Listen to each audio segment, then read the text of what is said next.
Bismillahirrahmanirrahim. Alhamdulillahirabbil alamin. Arrahmanirrahim. Maliki yaumiddin. Iyyaka na'budu wa iyyaka nasta'in. Shiratal mustaqim. Shiratal ladzina an'amta 'alaihim. Assalamualaikum warahmatullahi wabarakatuh. Bismillahirrahmanirrahim. Alhamdulillahi rabbil alamin. Wabihi nasta'in ala umurid dunya waddin wa ala alihi wa sahbihi wa man tabi'ahum bi ihsanin ila yaumiddin. Subhanaka la ilma lana illa ma 'allamtana innaka antal alimul hakim.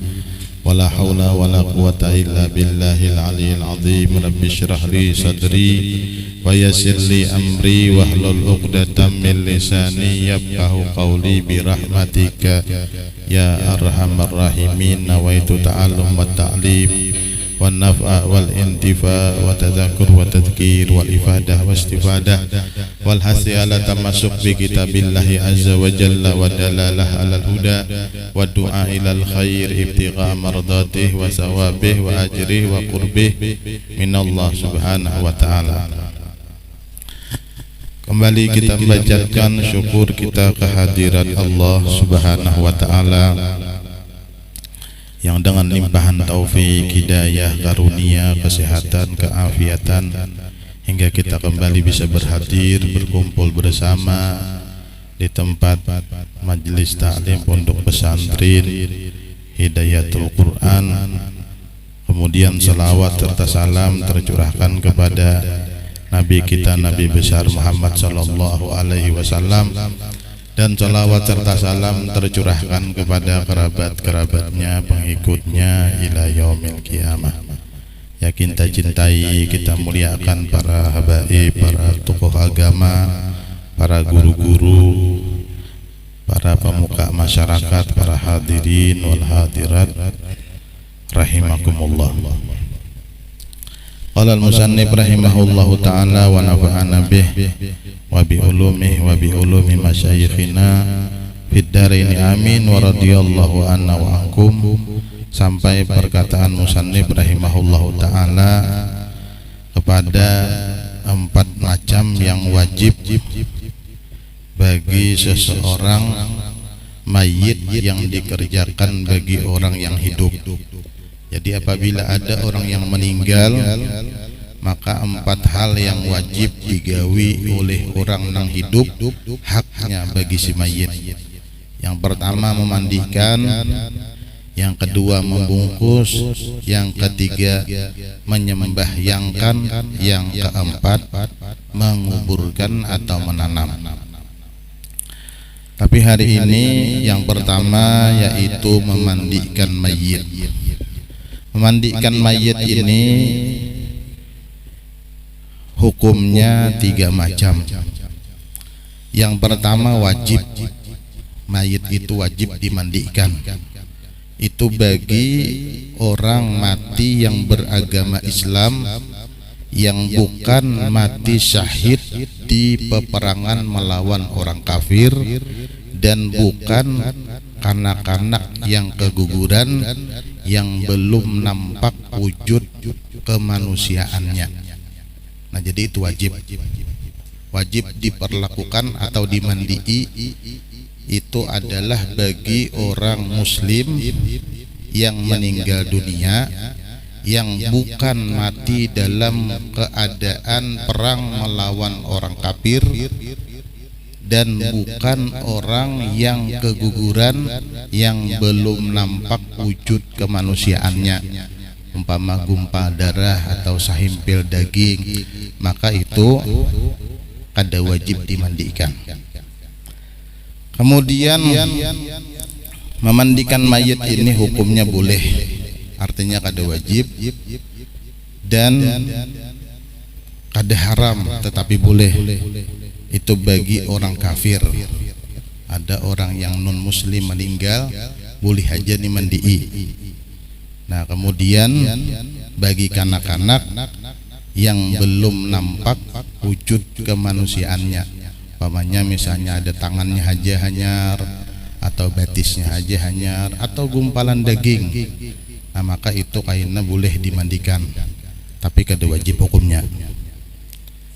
Kemudian yang ketiga, hukumnya haram dimandikan orang mati, tapi dilarang untuk dimandikan, yaitu seseorang muslim yang mati syahid di peperangan melawan orang kafir, maka kada boleh dimandii, boleh dikapani kemudian ditanam.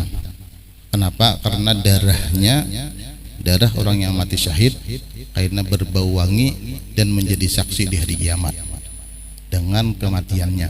Nah, sehingga dengan itu banyak orang-orang itu mengambil berkah orang-orang saleh untuk dikuburkan dengan dirinya. Ada yang minta kuburakan lawan kopiah. Nah, kopiah ini misalnya mulai sudah sampai ke mana-mana di bawah baju sampai ke Hadramaut, sampai ke Makkah, sampai ke Yordan, ke Mesir, hadir di majelis-majelis aulia. Nah, karena salah satu wasiat sidin bilainya mati, aku hendak kuburakan lawan kopiah. Nah, kalau kopiah lebih si kopiah jangan membahadi. Nah, minta berkah, macam-macam orang ambil berkah. Bahkan ada orang saleh itu minta kuburkan lawan sesuatu yang dianggap biasa. Enggak ada salah pernah mendengar cerita bahwasanya ada salah seorang orang saleh minta kuburkan lawan sesuatu yang tersimpan di dalam peti. Kemudian jadi bingung ahli waris ini, mengapa dalam peti nih? Cuman kada nang waninya membuka. Nah, kemudian setelah meninggal orang saleh tadi, dibuka pati tadi, sekalinya ada pulang pati nang halus, dibuka pulang ada pulang nang halus, model halus terus, nah berlapis-lapis, sekalinya nang terakhir ada sandal jepit di dalamnya. Nah, ternyata sandal jepit itu sandalnya wali min aulia illahi ta'ala, karena aulia itu berberkah bukan hanya pakaiannya, bahkan sandalnya pun berberkah. Makanya pian kalau mendengar kisah Isra Mi'raj, Nabi besar Muhammad sallallahu alaihi wasallam itu maju ke hadirat Allah memakai sandal beliau yang banyak riwayat memadahkan sandal terumpah yang nancak digambar nang di atas apa ngarannya nih, di atas kupiah biasanya kan ada model kayak gambar sandal terumpah. Nah, itu nang sampai ke hadirat Allah Subhanahu wa taala. Nah, jadi mengambil berkah lawan asar atau bekas orang soleh. Nah, moga-moga itu jadi saksi di hari kiamat. Nah, bahkan ada yang bakubur lawan rambut Rasulullah lah. Sandak meninggal ditaguk sidin rambut Rasulullah. Nah, supaya di dalam kubur bersama salah satu daripada jasadnya Nabi besar Muhammad sallallahu alaihi wasallam. Nah, jadi memandikan mayit. Nah, sekurang-kurang memandi mayit ini sekurang-kurangnya dengan meratakan air ke seluruh tubuh mayit sekali dan sebaiknya 3 kali. Ini sepaling kurang memandi mayit, yaitu mayit tadi dimandikan secara sempurna dari ujung rambut sampai ujung kaki, sepaling kurang sekali nang rata banyu itu ke seluruh tubuh, ya persis seperti kita mandi wajib, tetapi yang bagus 3 kali. Nah, tetapi di dalam kitab Taqriatus Sadidat ini ada khutwat, ada langkah cara memandikan jenazah, singkat tapi lumayan sempurna, singkat tapi sempurna. Ujar beliau ada beberapa langkah untuk memandikan jenazah. Yang pertama, yudaul maitu alal mughtasal, mayit diletakkan di tempat pemandian.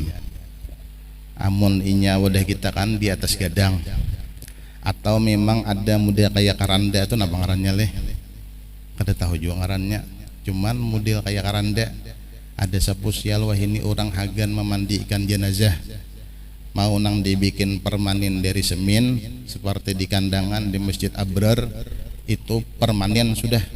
Jadi pemandian jenazah di pinggir masjid tapi sudah dibangun lawan samin, kemudian sabun-sabun hanya sudah praktis secara banyak.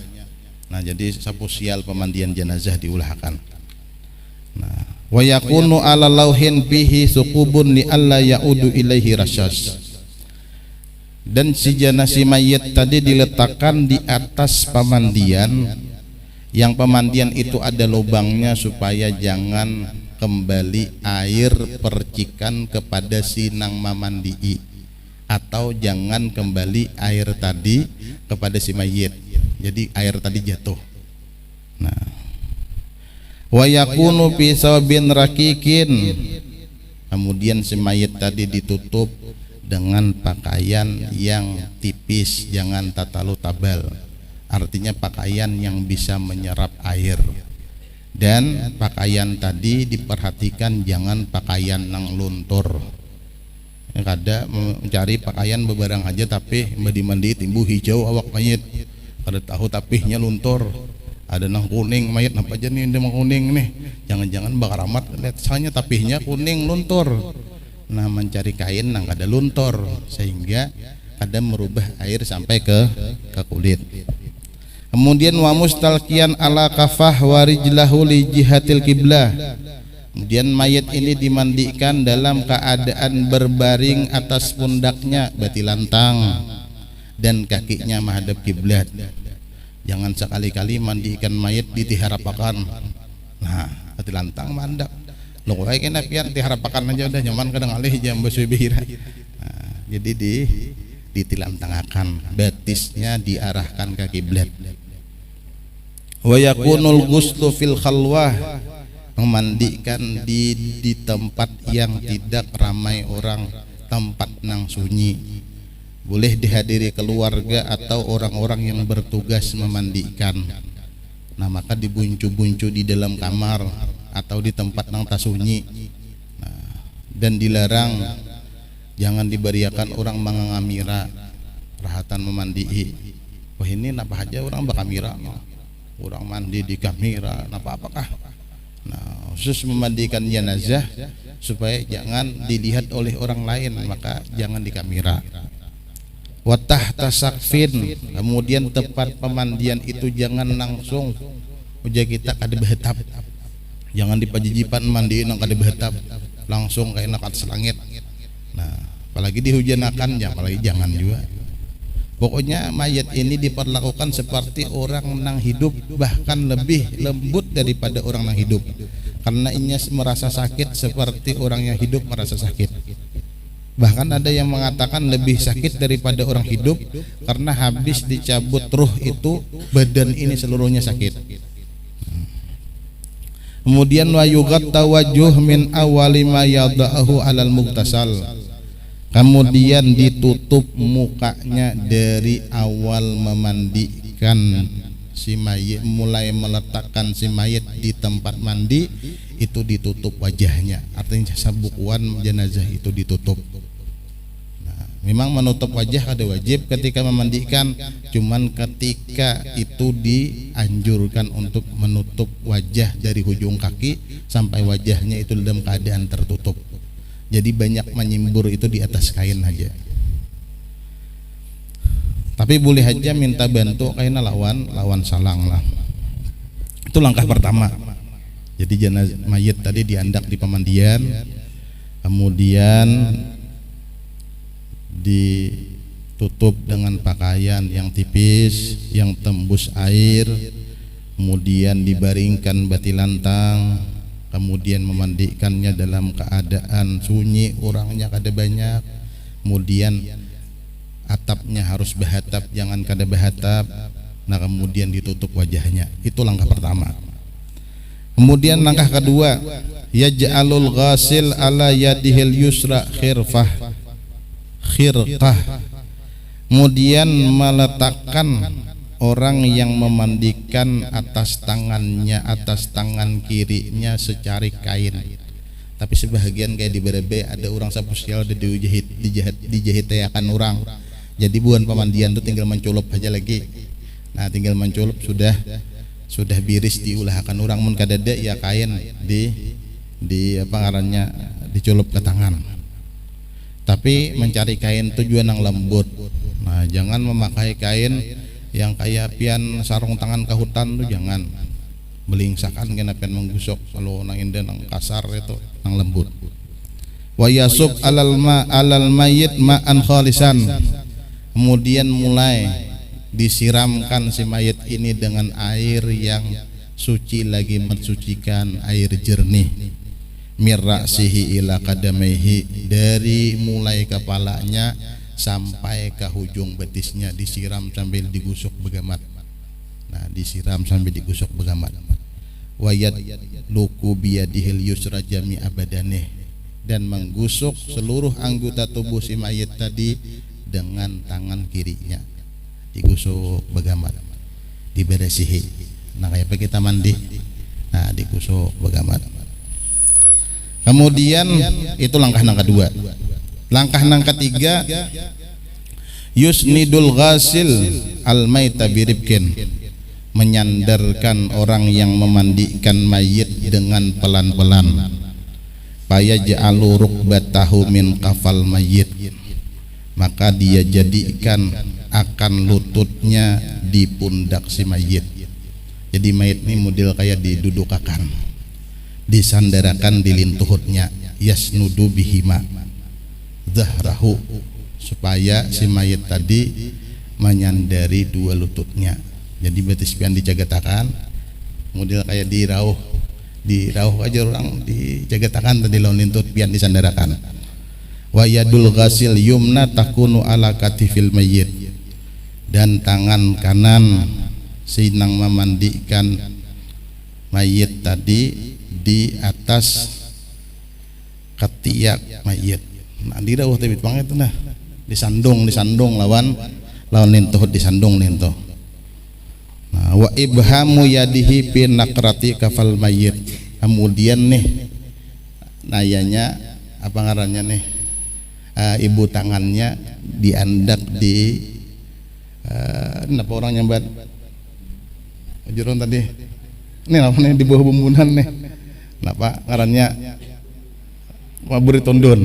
Nah di buri tundun, jadi masukkan di ketiak mayat tadi, tangan dicagatakan sedikit. Itu munnya saurangan nah, amunnya bakawan kayaknya saikung nang mencagatakan bagamat, saikung nang sambil maurut, saikung nang membesuh. Itu munnya kawa, munnya kada kawa kada apa berebah. Nah nang banyak dilakukan orang perlu lihat berebah, kada ada yang mencagatakan tuh, kada ada, jarang. Nah tapi ini ala kitab lah, bagus lah, maksudnya tuh ada pertanggungjawabannya. Nah kenapa li alla yamila ra'suh, supaya kepalanya jangan kepalanya jangan tatulangak. Oh jangan tadi itu. Kalau kena ono tatulangak lento kan disandung lawan tangan di sini. Nah wayam sahuhina idin biyadihil yusra batnah, dan menyapu ketika itu dengan tangan kirinya akan perut si mayit, disapu, diurut. Liyakhruja ma fi batnih, supaya mengeluarkan yang tersisa dari parutnya, diurut begamat aja mau urut, jangan begencang-gencang lah. Nah wa yataharral bukhur min awwalil ghasli ila akhirih liyastular raihah, kemudian hendaknya memperhatikan dupa dari pertama kali memandikan sampai tuntung. Sumayu iduh kamakan, kemudian ditambah lagi seperti kalanya. Artinya bukhur itu jangan bawa pagetan. Bahkan ada yang mengatakan mulai meninggal itu sudah hidup-hidupa sampai kaina tuntung memandii, jangan sampai habis. Bila habis dupai, pulang bila habis dupai, supaya jangan timbul ada bau yang tidak sedap, khususnya waktu memandii, waktu menguradu, dibanyaki dupa yang bau harum. Nah, jadi kayak itu tadilah disandarakan di nih napa aja roh nih, di lintuhut, diurut begamat nih, begamat diurut parut sidin nih. Nah, sambil disiram terus. Nah, nyamannya berdua atau bertiga pang nama gawi lah. Saurangan tadi itu reportnya. Saurangan report sedikit. Nah, sama nama anu kan mau urut sama nama nyimbur kan ada cukup tangan kayak itu. Itu langkah nang ketiga, yaitu baurut parut. Nang keempat yunajil al-ghasilul maita, mengistinjakan orang yang memandii akan si mayat. Jadi mayat tadi diistinjai atau diberesihi, disucikan kelamin muka lawan kelamin belakang, tapi didahulukan muka. Jadi mulai muka dahulu. Basarung tangan lah, jangan ada basarung tangan diberesihi mukanya, bibinian lakian sampai disimbur. Kemudian di kemaluan belakang, tapi kemaluan belakang tetap seperti kita mensucikan beristinja, kita beristinja kan lawan tangan ini, tangan kiri, tapi ini aja nang main. Nah itu bagamat juga, bagamat cak ibaratnya tapantok itu aja. Nah jangan sampai tak cocok. Kalau kau kan naudzubillah min dzalik lah, yang mana memandikan jenazah jangan mencocok, karena bila tak cocok bisa kadamu lagi ampih keluar.